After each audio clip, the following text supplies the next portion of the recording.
mutatala wa kwenda kumuthula utongoini. Spika wa mbunge ya kaunti ya Masako Muwandu Ann Kiusya ulonai unamba kuungamwa ni kotini wa kusiukwa ingi mbunge nisu ya Masako ni mutongoi wa laingi Nicholas Kitavi Nzioka. Unitina wa koti kwithwa inanenganie uthei wa kuendewa kwa mutatala uo nginya umie muthia vate kutikelelwa. Daniel Mwangala ena ili voti.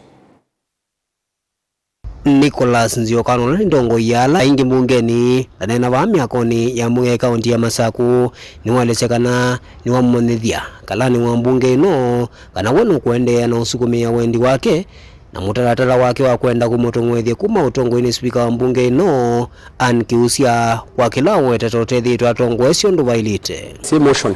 tuna intention yombe ya kumia speaker ndio itumila tueleze motion ni nesu na kwao umundi ni twenda ukomana kana tu anachama makamati yeta wa House Business Committee ile banga mitalatala ya mbunge na ila tuendie kwa clerk kumukulia kana ila niendie na majority hupa tuye clerk tuenda motion yesu yekwe katika order paper ya House Business Committee twami na masaa mwanzo ofisini wake utetikila lakini niendo mutabia kwa huyu clerk ni wetikila na impeachment motion ni yake katika order paper ya House Business Committee na tuetikila na kana members on the House Business Committee metwe na metwa ni momeo decide kana motion no kuintroduce mbunge kana de introduce wa kwa hiyo bauto yewe twatana nundu at least ni mate ya judgment na judgment nyina mietie wengine wande na udhingala kana na itumi mbeane ila meokone speaker wa mbunge ya kaunti ya Masako Muwandu Ann Kiusya nasyo na kitumi niki nukwende na usukumia mutaratalo kwena na nundu koti na manengi uthei wa kuendea ngina wise kumya muthia kwa hiyo tuikukulia speaker eke kila waile kwika nundu County Government Act ya sia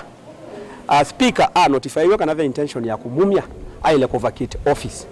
na twase kana oyu kulingana na mwao speaker wa mbunge acting eta wa Honorable Steven Nzue Mwanthe ulani MCA wa Kalakala na tuenda mwao usiwiki hata watiwe because ndio sai kala committee ni ile kukuchunguza natural justice demands that you step aside nenge tuitinda twigitenge nyeta majority leader ndikuumia mbunge ye ndo kutunga members men ndo kutunga makautunga imwe maina we naku unfortunately no wekata no vacate ya office tuinaitumi mbinge na impeachment motion yeye yakwa ni uwe muhimu no ndo kindu ki happen ye one of the issue ila na raise ya ni kutumia udhuku mbesa sia serikali sia mbunge one of the ground ni kana nina information nina evidence kana speaker wa mbunge ni waendie London na na private visit na members mate mbunge ya Masako na matume mbeza sia Masako which is a tune of 1.6 million. Daniel Mwangala, Mutungo TV, kumuva mbunge ni akaunti ya Masako.